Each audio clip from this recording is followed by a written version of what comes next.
মোৰ ছাত্ৰ ছাত্ৰীসকল আৰএছ টিউচন চেণ্টাৰলৈ তোমালোকক স্বাগতম জনাইছোঁ।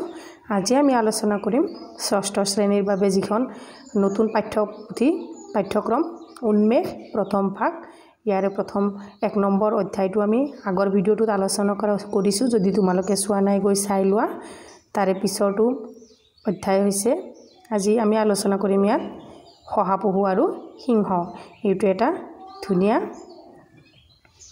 কাহিনী। গতিকে ইয়াৰ এই পাঠটোত থকা যিখিনি অতিকৈ ইম্পৰ্টেণ্ট যিখিনি পাঠত যিখিনি প্ৰশ্ন এনসাৰ আছে গোটেইখিনি আজি তোমালোকৰ এইটো ভিডিঅ'ত মই দি দিম। অতি চুটিকৈ আৰু সহজকৈ লিখি দিম। গতিকে চোৱা, চেপ্টাৰ 2 শহাপহু আৰু সিংহ। 1 নম্বৰটোত দিছে কি যে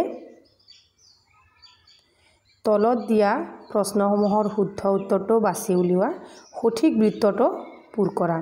বাছি উলিয়াই সঠিক বৃত্তটো পূৰ কৰিব দিছে। ইয়াতে তোমালোকক 4টা অপশ্যন দিয়া থাকিব। তাৰে পৰা যিটো শুদ্ধ সেইটো তোমালোকে গোল চিন দিব লাগিব। কিতাপত চাব পাৰিবা, মই ইয়াতে সেনেকৈ উঠাব পৰা নাই। এনেকৈ 4টা গোল চিন দি এনসাৰবিলাক লিখা আছে। গতিকে যিটো এনসাৰ শুদ্ধ সেই এনসাৰটো তেনেকৈ গোল দিবা। ঠিক আছে? গতিকে মই অকল এনসাৰটোহে লিখিছোঁ। জীৱ জন্তুবোৰে অৰণ্যৰ পৰা সিহঁত নোহোৱা হৈ যাব বুলি কিয় ভয় কৰিছিল? ইয়াৰে শুদ্ধ এনসাৰটো হ'ব সেইটো গোল চিন দি লিখিবা। মন্দমতীয়ে যধে মধে জন্তুবোৰ বধ কৰাৰ বাবে। বুজি পাইছানে? সেইকাৰণে জন্তুবোৰ ভয় কৰিছিল। তাৰে পিছৰটো প্ৰশ্নটোত দিছে চোৱা, মন্দমতীয়ে কুৱাটোৰ ভিতৰলৈ কিয় জাপ দিছিল? এইটোৰ এনসাৰো তোমালোকে এনেকৈ গোল চিন দিব লাগিব যিটো শুদ্ধ এনসাৰ। গতিকে মই এনেকৈ ডাইৰেক্ট এনসাৰটো লিখি দিছোঁ। তোমালোকে এনসাৰটো চাই কিতাপত এনেকৈ গোল দিবা। কুৱাটোৰ ভিতৰত অন্য এটা সিংহ থকা বুলি ভবাৰ বাবে কুৱাটোত জাপ দিছিল। হয়নে? চোৱা, তাৰে পিছত 2 নম্বৰ প্ৰশ্নটোত কি কৈছে যে তুমি ওপৰৰ উত্তৰকেইটা কিয় শুদ্ধ বুলি বাছি ল'লা? সহপাঠীৰ লগত আলোচনা কৰি চোৱা। এইটো মই সংক্ষিপ্তত উত্তৰটো দিম। এই দুটা এনসাৰত মই এই দুটা অপশ্যন কিয় বাছি ল'লোঁ সেইটো কথা ভিডিঅ'টোত কৈ দিছোঁ। চোৱা, 2 নম্বৰটোত সেইটো কথাই সুধিছে।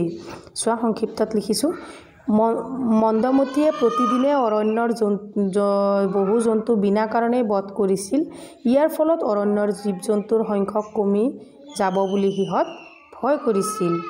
তাৰপিছত 2 নম্বৰটো হৈছে কুৱাৰ পানীত নিজৰ প্ৰতিচ্ছবি দেখা পাই মন্দমতীয়ে ভাবিছিল যে ই কোনো দ্বিতীয় সিংহ। সি সেই সিংহক ধৰিবৰ বাবে জাপ মাৰিছিল। বুজি পাইছা? তাৰে পিছত 3 নম্বৰ প্ৰশ্নটো চোৱা, শহাপহু আৰু সিংহ সাধুটো কোৱা। এই সাধুটোৰ মূল বক্তব্য হ'ল, সাধুটোৰ মূলখিনি মই লিখি দিম, ইমান দীঘলকৈ লিখিলে তোমালোকে পঢ়িব নোৱাৰিবা। চোৱা, বলতকৈ বুদ্ধি সদায় শ্ৰেষ্ঠ। এক সৰু সহায় বুদ্ধিৰ সহায়ত বলৱান সিংহৰ হাতৰ পৰা অৰণ্যৰ সকলো জীৱ জন্তুক ৰক্ষা কৰিছিল। দেখিছানে? যিটো কাম তুমি বলেৰে নোৱাৰিবা সেইটোক তুমি বুদ্ধি খটাই কৰিব লাগিব। তাৰে পিছৰ প্ৰশ্নটো চোৱা, 4 নম্বৰ, তলত দিয়া শব্দক আস্তানি মিলাও আহা। গতিকে মই এনেকৈ আস্তানি দিয়া নাই। গতিকে যিটো শুদ্ধ এনসাৰ তোমালোকে এক্সামত লিখিবা, যিহেতু পেপাৰত দিয়া থাকিব এনেকৈ মিলাব গ'লে দিগদাৰী হয়। গতিকে তোমালোকে কি কৰিবা, যিটো শুদ্ধ এনসাৰ সেইটো ডাইৰেক্ট এনেকৈ চিন দি এনসাৰটো লিখিবা। ইয়াতে শব্দ লিখিবা, ইয়াতে অৰ্থ লিখিবা। ইয়াতে লিখিবা ক্ষুধা, ইয়াতে লিখিবা ভোক। ইয়াতে লিখিবা নিবাৰণ, ইয়াতে লিখিবা বাধা কৰা গুচোৱা কাৰ্য। আকৌ ইয়াতে লিখিবা শব্দ, ইয়াতেও লিখিবা শব্দ। তাৰপিছত ইয়াতে লিখিবা প্ৰতিচ্ছবি, ইয়াতে লিখিবা চাহ, পানীত দেখা মানুহৰ বস্তু বা ছবি। বুজি পাইছা? তাৰে পিছত লিখিবা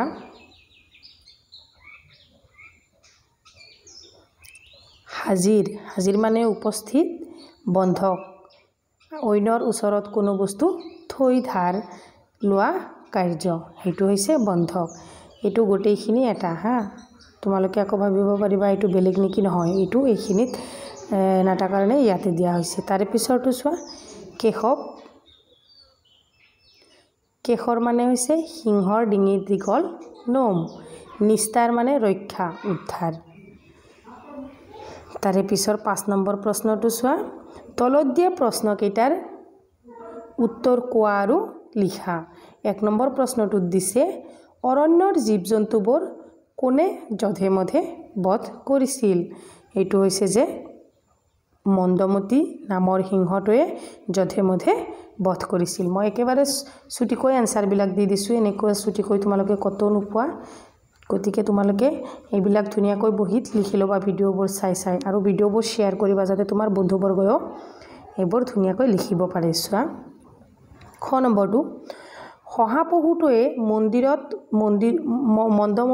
মন্দমতিৰ ওচৰলৈ মুঠ 5টা শহা অহা বুলি কৈছিল দৰাচলতে কেইটা শহা আহিছিল দৰাচলতে মাত্ৰ এটা শহা আহিছিল চোৱা শহাটোৱে মন্দমতিৰ ওচৰলৈ মুঠ 5টা শহা অহা বুলি কৈছিল ইয়াতে কৈছে যে দৰাচলতে কেইটা শহা আহিছিল দৰাচলতে মাত্ৰ এটা শহা আহিছিল তাৰে পিছত ক নম্বৰটো চোৱা কুৱাৰ পানীত প্ৰতিচ্ছবিটো দেখি মন্দমতিয়ে কি কৰিছিল কিমান হাঁহিবলগীয়া কথা হৈছে চোৱাচোন কুৱাৰ পানীত নিজৰ ছাটো দেখিয়ে আন সিংহ বুলি ভাবি মন্দমতিয়ে খঙতে কুৱাটোত জাপ মাৰিছিল দেখিছানে অলপ মাথাত বুদ্ধি নাই হয়নে ডাঙৰ জন্তুটো হ'ব পাৰে কিন্তু নিজৰ ছাটো কুৱাৰ পানীত দেখি ভাবিছে যে কুৱাত অন্য এটা সিংহ আছে হেতুক মাৰিবলৈ কাইজা কৰিবলৈ কুৱাটোত নিজে জাপ দিছিল 6 নম্বৰটো চোৱা তলত দিয়া প্ৰশ্নকেইটাৰ উত্তৰ তলত আলোচনা কৰি উত্তৰ লিখা অৰণ্যৰ জীৱ-জন্তুবোৰে আলোচনা কৰি কি সিদ্ধান্ত লৈছিল হিয়তে সিদ্ধান্ত লৈছিল যে প্ৰতিদিনে পাল ক্ৰমে এটা জন্তু সিংহটোৰ ওচৰলৈ পঠিয়াব যাতে সিংহ চাৰিওফালে মাৰি নাবধায় হিয়তে সিদ্ধান্ত লৈছিল যে প্ৰতিদিনে পাল ক্ৰমে এটা জন্তু সিংহটোৰ ওচৰলৈ পঠিয়াব যাতে সিংহৰ চাৰিওফালে মাৰি নেপেলায় হেনেকি লাভ এইদৰে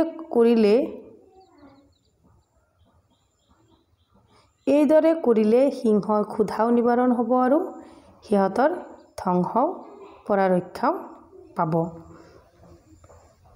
বুজি পাইছানে তাৰে পিছৰটো চোৱা খ